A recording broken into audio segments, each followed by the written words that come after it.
सातत्य हेच स्वप्न आणि यश मिळवण्याचं एक महत्त्वाचं काय आहे रे, साधन आहे. किंवा एक लहान जरी आपल्याला यश मिळवायचं असेल तर त्याची प्लॅनिंग मात्र कशी पाहिजे, मोठी पाहिजे. कुठलंही मोठं यश हे फक्त एका दिवसाचं यश नसते. डोंगराच्या पायथ्याशी एक गाव होतं आणि त्या गावाच्या शेजारून एक छान नदी वाहत होती. नदी एकदम स्वच्छ आणि सुंदर दिसायची. त्याचबरोबर त्यामधून वाहणारं पाणी हे सुद्धा स्वच्छ होतं. ती सगळ्या गावाची तहान भागवत होती. परंतु पावसाळ्यामध्ये जेव्हा पाऊस पडायचा तेव्हा त्या नदीला पूर यायचा भरपूर, आणि त्यामुळे काय व्हायचं, त्या किनाऱ्यावरून त्या किनाऱ्यावर जाणं कठीण जायचं. मग कुठल्या तरी वेगवेगळ्या पर्यायाने लोक जायचे. एक वृद्ध व्यक्ती होते आणि त्यांची ही गोष्ट लक्षात आली की आपल्या गावाला जाण्या येण्यासाठी सोय नाही. मग त्यांनी काय केलं, रोज जेवण केलं की ते जंगलामध्ये जायचे, बांबू आणायचे आणि त्या नदीच्या काठी टाकायचे, म्हणजे ठेवायचे. परत जायचे, परत आणायचे, ठेवायचे. काही तरुण मुलं होते. ती तरुण मुलं त्या वृद्ध व्यक्तीकडे पाहून हसायची. काय आजोबा, हे काय करतायत तुम्ही, एवढेसे वेळू आणत आहात, म्हणजे बांबू आणत आहात आणि तुम्ही टाकत आहात, काय होणार आहे तुमच्याच्यानं, आणि हसायचे आणि निघून जायचे. परंतु ते जे वृद्ध व्यक्ती होते त्यांच्यावर कुठलाच परिणाम तसा पडला नाही.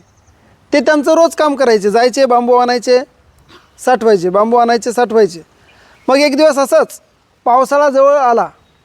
या किनाऱ्यावरून त्या किनाऱ्यावर इतर ऋतूमध्ये जाऊ शकत होते, परंतु पावसाळ्यामध्ये मात्र त्या गावाला अडचण व्हायची, म्हणजे जाता यायचं नाही.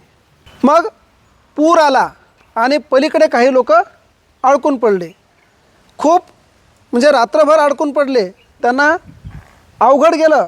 दरवेळेस आपण कुठल्या ना कुठल्या पर्यायानं जातो, परंतु यावेळेस नदीने रौद्र रूप धारण केलं होतं.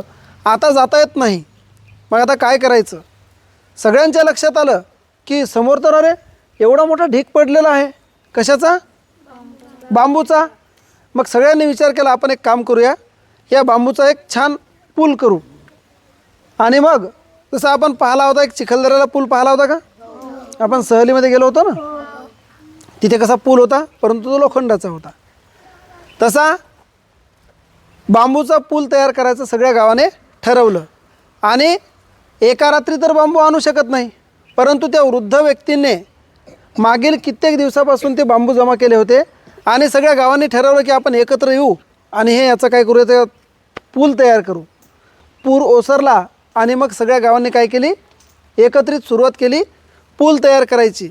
आणि काय कमाल, कधी कोणी विचार केला नाही एवढा सुंदर पूल त्या संपूर्ण बांबूचा तयार झाला.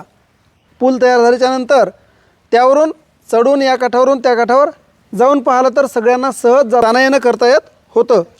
आणि असं झाल्याच्यानंतर ते जे तरुण होते ते हसणारे, त्यांनी त्या वृद्ध व्यक्तीकडे गेले. आजोबा, आम्ही तुमची खरं म्हणजे माफी मागायला पाहिजे, कारण ही गोष्ट तुम्हाला सुचली कशी. त्यांनी ठरवलं, बाबा रे वाईट वाटू देऊ नका. पुन्हा तरुण म्हणाले की आम्ही याची गोष्ट, ही जी सुरुवात आहे मदतीची, जशी तुम्हाला मी मदत केली कशासाठी, पूल तयार करायला, आणि आमचा तो सगळ्यांचा पूल झाला तयार, आपल्या सगळ्यांचा तो पूल झाला तयार, तशी थोडीशी आधी जर मदत केली असते आम्ही जर तुम्हाला हसलो नसतो तर आज हा पूल याच्या आधीच तयार झालेला असता. मग त्या वृद्ध व्यक्तीने खूप छान उत्तर दिलं, हे बघा बाळांनो, तुम्हाला वाईट वाटू देऊ नका, परंतु हा पूल तयार झाला हे काही एका रात्रीतून झालेला आहे का, नाही. एका दिवसात झाला का, नाही. पूल एका दिवसात तयार झाला, परंतु पुलासाठी लागणारे बांबू मात्र मागील कित्येक दिवसापासून मी जमा करत होतो. आणि असंच तुमच्या यशाचं सुद्धा असते. कुठलंही यश, कुठलंही मोठं यश हे फक्त एका दिवसाचं यश नसते. त्याच्या पाठीमागं कित्येक रात्री, कित्येक दिवस मेहनत, सातत्य आणि संयम या सगळ्यांचा एकत्रित संगम म्हणजे ते यश असते. म्हणून सातत्य हेच स्वप्न आणि यश मिळवण्याचं एक महत्त्वाचं काय आहे रे, साधन आहे. किंवा सातत्य हेच स्वप्न आणि यश यांना जोडणारा सर्वात मजबूत पूल आहे. जसा त्या गावाला जोडणारा पूल होता की नाही, तसं सातत्य हेच स्वप्न आणि यश यांना जोडणारा सगळ्यात मजबूत पूल असतो.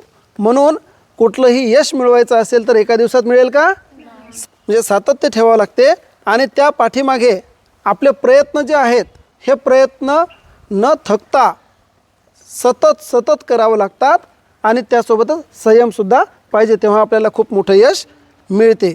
तसंच तुमचं आजपासून तुमचा प्रवास सुरू झालेला आहे किंवा पहिल्या वर्गापासून प्रवास सुरू झाला. तुम्हाला खूप मोठं बनायचं असेल तर थेट आपण 12वीपासून सुरुवात करू शकतो का? किंवा पहिल्याच वर्गात बनू शकतो का?